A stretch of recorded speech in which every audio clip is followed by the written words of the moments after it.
Alors, mes amis, nous allons nous reposer aujourd'hui dans la colère de Jésus, mais nous allons débuter par un texte de l'Exode qui nous parle de ce Dieu du Sinaï qui dit ces paroles. « Je suis le Seigneur ton Dieu qui t'ai fait sortir du pays d'Égypte, de la maison d'esclavage. » Donc, l'expérience que tu devrais avoir de moi, c'est que je t'ai libéré. C'est dans d'autres mots.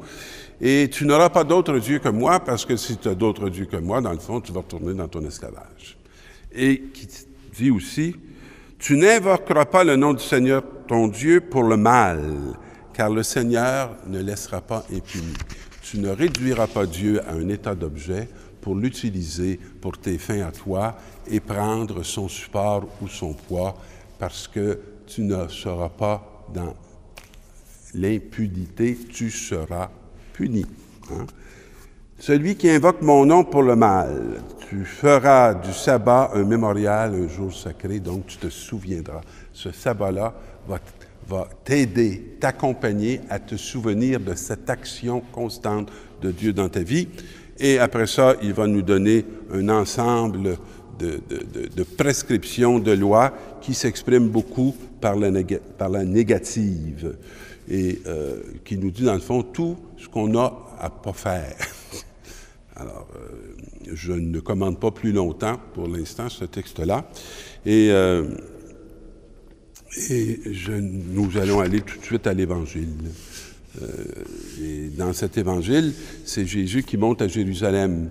Et dans cette montée qu'il va vivre, il sait très bien ce qui est devant lui. Je pense que la réalité est de plus en plus claire pour lui. La voie terrestre est de plus en plus étroite. Elle mène vraiment vers une confrontation, je veux dire, entre le bien et entre le mal. Et là, dans le temple, pour lequel il y a beaucoup de vénération, il trouve les commerçants qui sont là. Écoutez, un de ceux qui va être nommé ici, il jette par terre la monnaie des changeurs, renverse leur comptoir et dit aux marchands de colombes, « Enlevez cela d'ici. Ne faites pas de la maison de mon père une maison de trafic. » Jésus sait très bien que ses parents ont acheté de ces marchands de colombes 2 petites colombes à l'occasion de sa présentation au temple.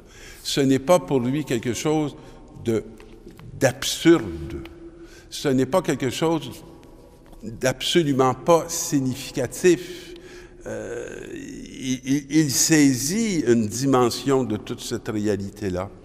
Mais ce qu'il voit de façon très claire dans ce texte, c'est comment le temple est devenu un lieu de profanation, d'utilisation du nom de Dieu pour faire du commerce plutôt que pour être au service de cet autre temple véritable qui est l'être humain, les fils et les filles de Dieu.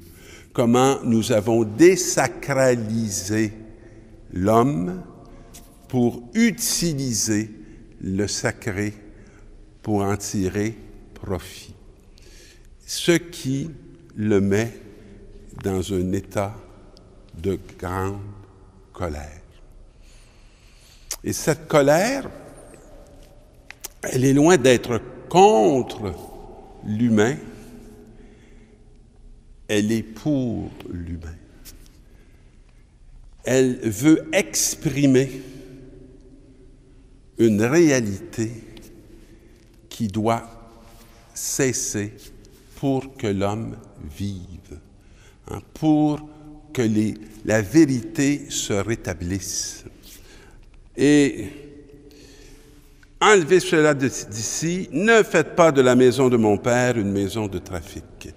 Cette question ou cette affirmation devrait nous concerner directement parce que cette tendance à utiliser le temple pour trafiquer des choses qui n'ont pas besoin je dirais, de l'appui de Dieu, puisqu'elles ne viennent pas de lui, cette façon de procéder. Alors, Jésus veut signifier qu'il ne peut entrer dans ce mensonge. Alors, ses disciples se rappelèrent cette parole de l'Écriture, « L'amour de ta maison fera mon tourment. » Et là, les Juifs l'interpellent. « Quel signe peux-tu nous donner pour justifier ce que tu fais là? » Jésus va leur répondre ceci, « Détruisez ce temple, et en 3 jours, je le relèverai. » C'est exactement ce qu'ils sont en train de faire, parce que l'utilisation malsaine qu'ils font du temple détruit le temple que sont les hommes et les femmes. Et il dit, en 3 jours, je vais le relever. Et le temple dont il est en train de parler, c'est ce temple qui est l'humanité, qui est le lieu, le premier lieu, la première demeure de Dieu. Paul va nous dire, ne savez-vous pas que vous êtes le temple de Dieu? Et les Juifs répliquèrent, il a fallu 46 ans pour bâtir ce temple et en 3 jours tu le relèverais. C'est ce qu'on appelle un dialogue de sourds. C'est très difficile de parler avec des gens qui sont fermés à l'audition, qui ne sont pas capables de recevoir. Alors tout ce qu'on va recevoir, ça va être l'accusation, ça va être la condamnation, ça va être le mépris, exactement ce que Jésus va vivre à Jérusalem quelques jours après. Ainsi, quand il ressuscita d'entre les morts, ses disciples se rappelèrent ce qu'il avait dit cela. Ils crurent aux prophéties de l'Écriture et à la parole que Jésus avait dite. C'est intéressant parce que c'était pas évident pour les disciples de croire et de saisir toutes les paroles de Jésus, comme il n'est pas évident pour nous de croire et de saisir toutes les paroles de Jésus.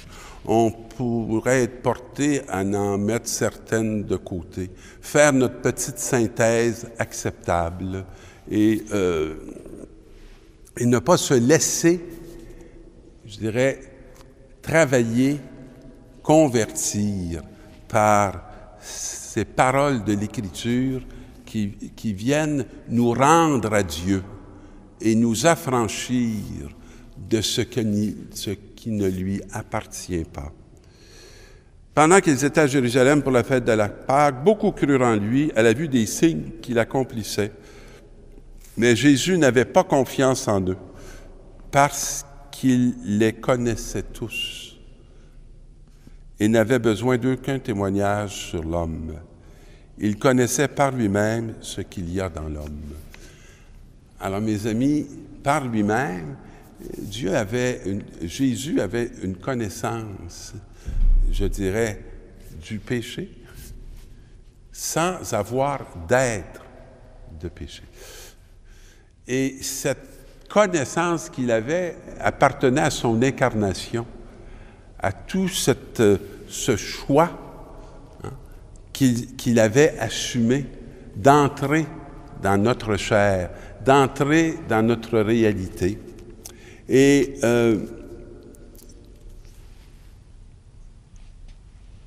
sa foi était d'abord sa foi dans ce Père,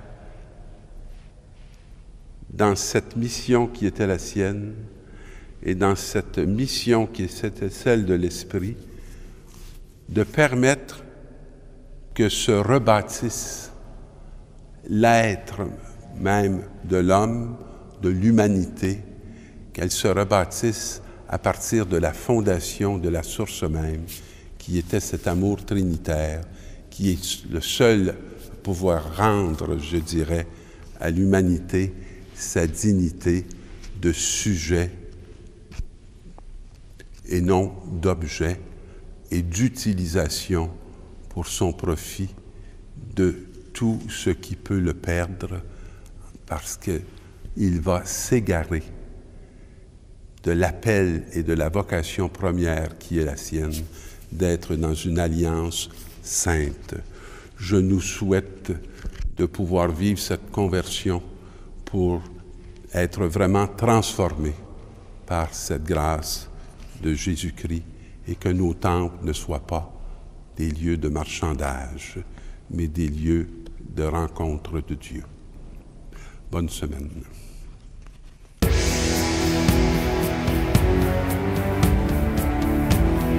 Comme la Pâque des Juifs approchait, Jésus monta à Jérusalem. Il trouva installés dans le temple les marchands de bœufs, de brebis et de colombes, et les changeurs.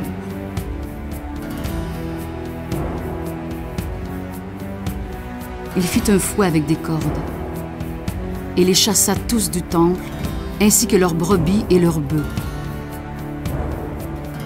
Il jeta par terre la monnaie des changeurs, renversa leur comptoir, et dit aux marchands de colombes: « Enlevez cela d'ici!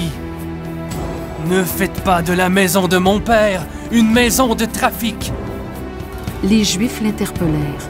« Quel signe peux-tu nous donner pour justifier ce que tu fais là? » Détruisez ce temple, et en 3 jours, je le relèverai. Il a fallu 46 ans pour bâtir ce temple. Et toi, en 3 jours, tu le relèverais? Mais le temple dont il parlait, c'était son corps.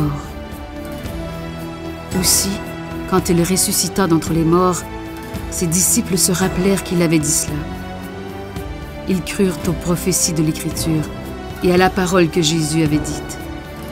Ils se rappelèrent également cette autre parole de l'Écriture. « L'amour de ta maison fera mon tourment. »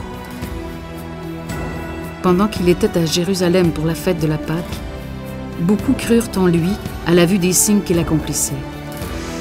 Mais Jésus n'avait pas confiance en eux, parce qu'il les connaissait tous. Il n'avait besoin d'aucun témoignage sur l'homme. Il connaissait par lui-même ce qu'il y a dans l'homme.